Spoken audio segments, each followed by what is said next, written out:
Hi everyone and welcome to the Timeless History channel with me, Derek, aka Sal, the Omega Enthusiast. Many watch enthusiasts new to the hobby usually need help determining what to collect. I always tell people to collect what they like and focus on the overall condition rather than the brand. An excellent wristwatch is not a beat up, poorly aged Rolex, but a clean timepiece of any brand. In this episode, I will share 10 vintage watches I recommend. So without further ado, let's get started.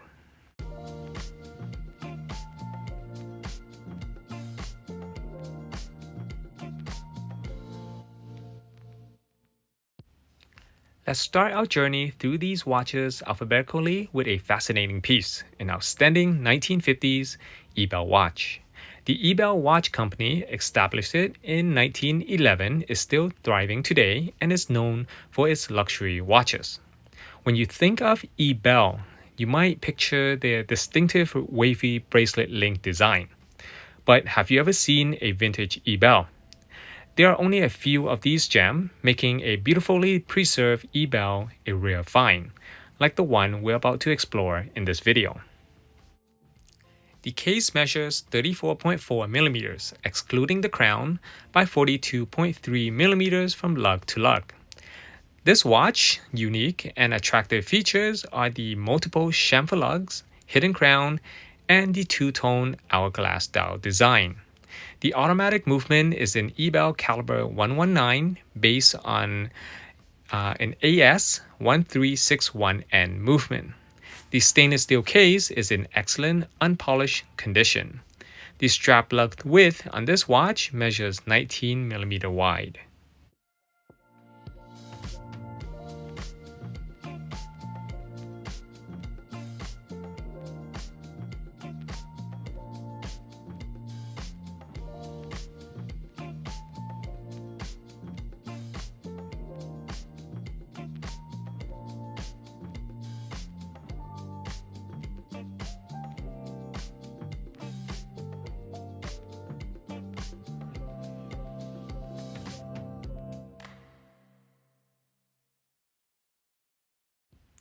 The second timepiece is this 1962 International Watch Company, or IWC, watch in a clean, unpolished steel case. The company is over 150 years old, having been established in 1868.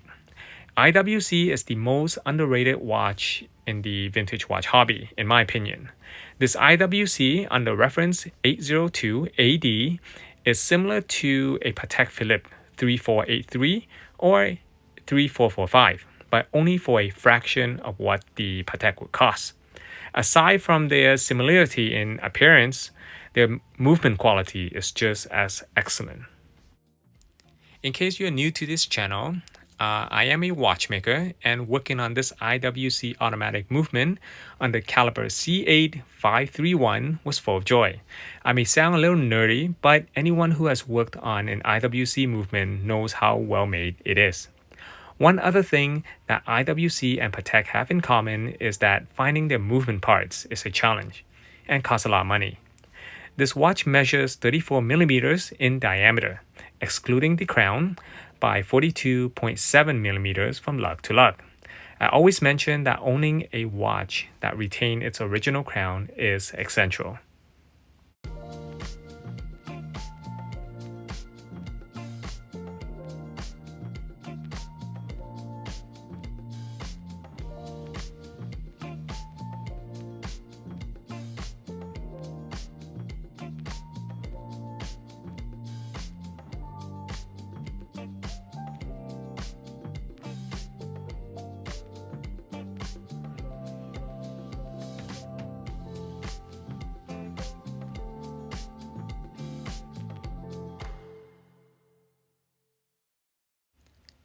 This third piece is a 1943 LeCoultre manual wind with a 24-hour military-style dial. In case you wonder why the name is shortened, U.S. imported Jaeger-LeCoultre was called LeCoultre.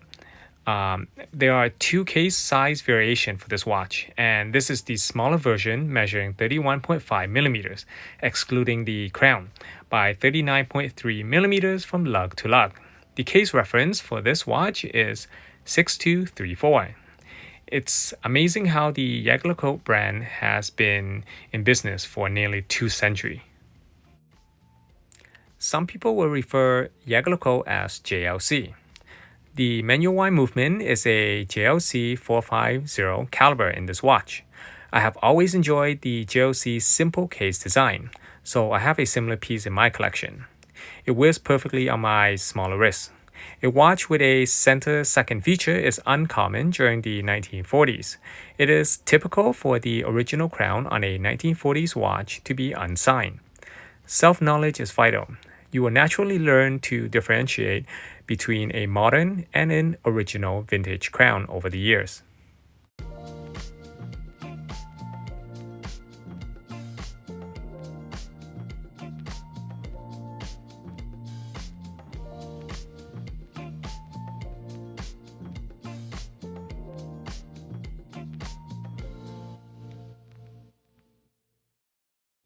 The fourth piece is a vintage Movado watch from the 1940s.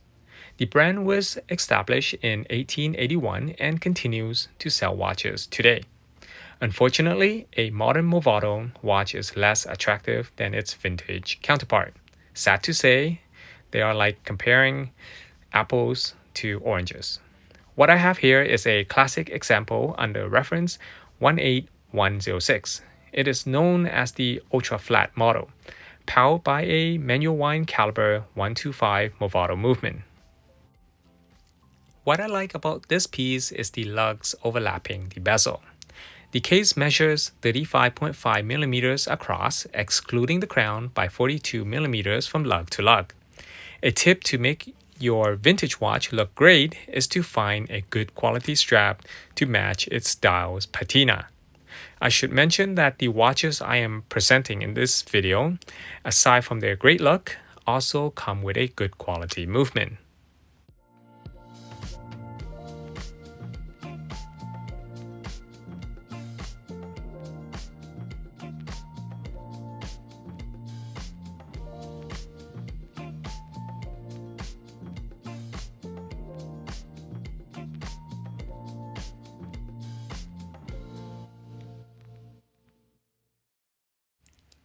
Watch number 5 is a classic Tissot rectangular watch from 1938.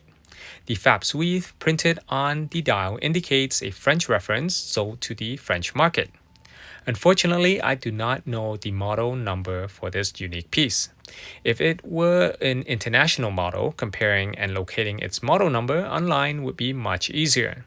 That said, please give this video a thumbs up, as it took me a couple days to make a video like this. The number 10 and 12 on the dial are interesting, making this watch quite unique. And if you study the case, it looks in very great shape, as if the previous owner only wore it maybe a couple of times, as it is uncommon to see a gold-plated case of this age still looking this great. Not to mention that the crystal remains the original one from over 85 years ago. The manual wind movement is a Tissot caliber 20, similar to an Omega caliber 20F, probably because Tissot is a subsidiary brand of Omega. The case measures 22.3 millimeters across, excluding the crown, by 43.5 millimeters from lug to lug.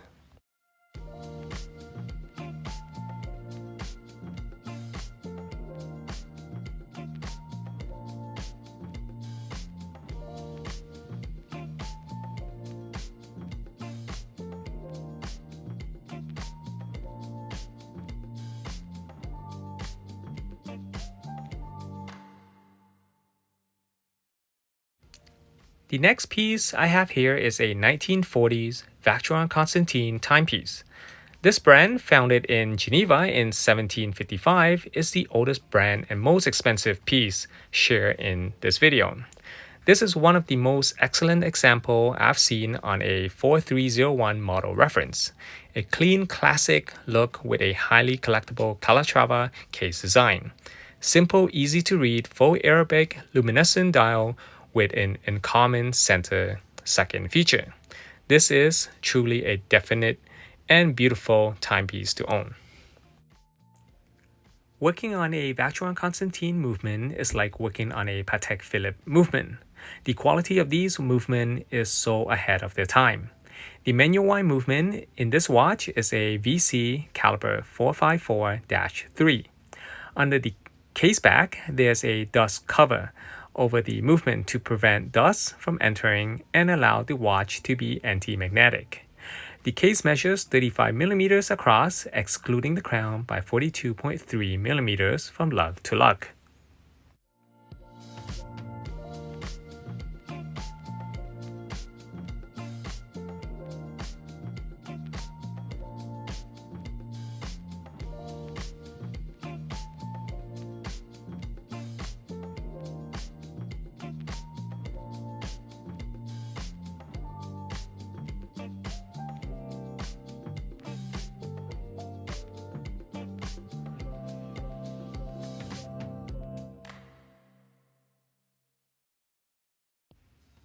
Watch number 7 is a highly collectible vintage Vulcain cricket wrist alarm watch from the 1950s. This piece has an additional date feature. When it comes to wrist alarm watches, nothing is louder than the Vulcain cricket. The watch is powered by Vulcain caliber 402 manual wind movement. The high crystal is usually required on an alarm watch due to the extra alarm arrowhead pointer hand. However, Vulcain uses a small second hand instead of a center second hand, allowing a regular dome crystal to fit on this watch. The case model reference on this piece is S1522A. It measures 34 millimeters across, excluding the crown, by 42 millimeters from lug to lug. To use this watch, give the crown around 15 full winds, then pull the crown out to set the alarm by turning the crown in the counterclockwise direction. Then pull the bottom knob out. This will allow you to set the time by turning the crown in the clockwise direction. To activate the alarm, to allow it to ring, make sure to leave the bottom knob pulled out. The alarm will not go on when it is flush against the case.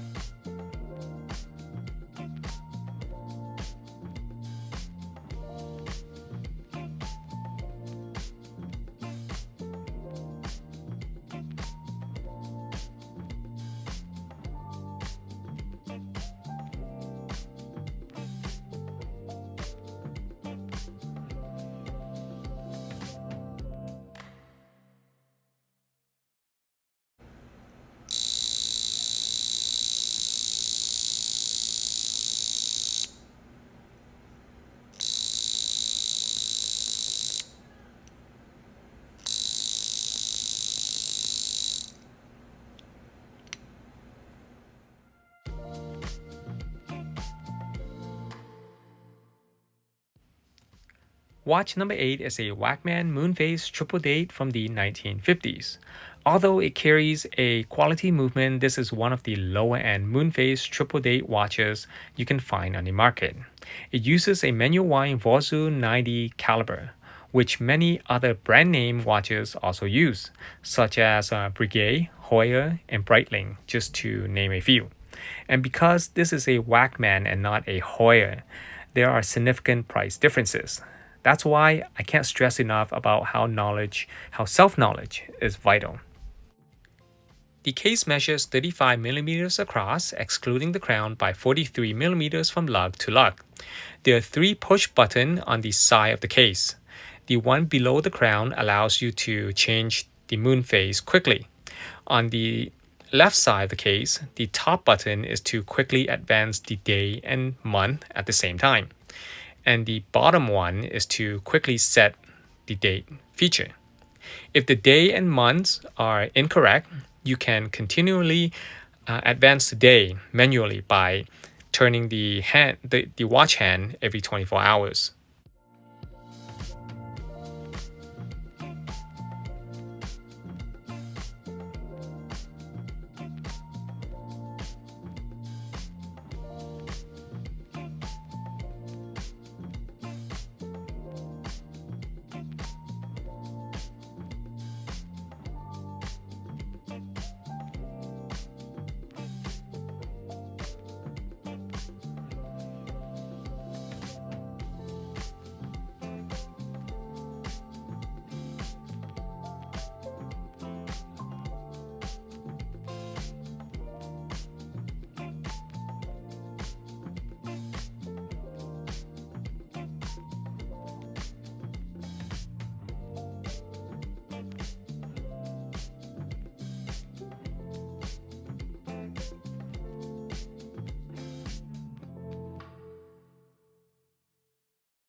Watch number 9 is a 1949 vintage Zenith bumper automatic watch, an undervalued brand in my opinion.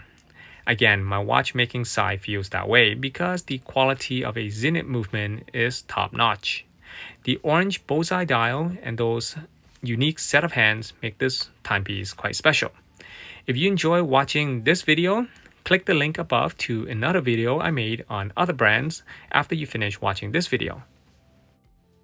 The bumper automatic movement is a Zenith caliber 133 used in the late 1940s to early 1960s. The unpolished steel case measures 35 mm across, excluding the crown, by 43 mm from lug to lug. The case model reference number for this Zenith is 4000. Keep in mind that all the watches in this video with a screw-in case back will carry a case gasket.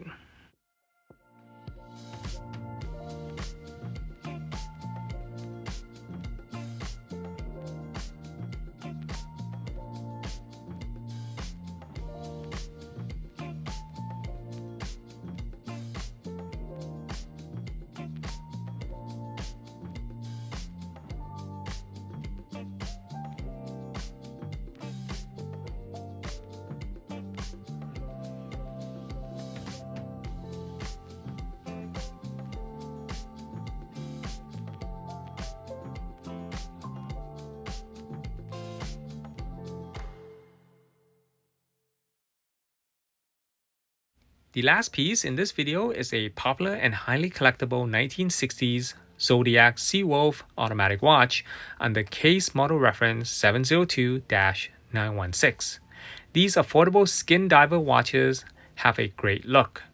The brand was introduced in 1882, and one of the hottest models, the Seawolf, was introduced in 1953 and remains available today.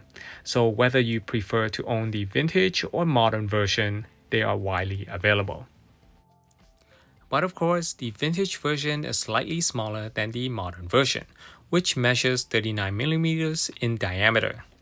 This original vintage Seawolf case measures 35.3 mm across, excluding the crown, by 42.8 mm from lug to lug. If you compare the modern and the vintage piece side by side, I do like the looks of the vintage style hands more than the modern ones.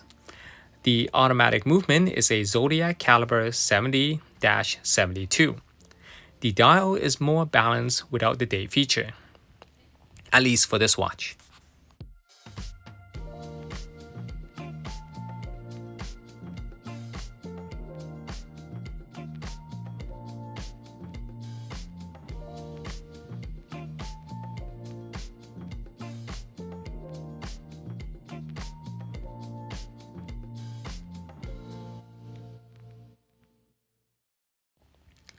I will be listing all these watches on the website.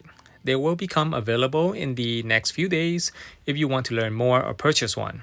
Otherwise, thank you for watching this video, and I hope you have learned something new as always. If you enjoy learning more about vintage watches and content like this, consider subscribing to this channel. You can always support my work financially on Patreon. That's the end of this video, and I look forward to seeing you in the following episode.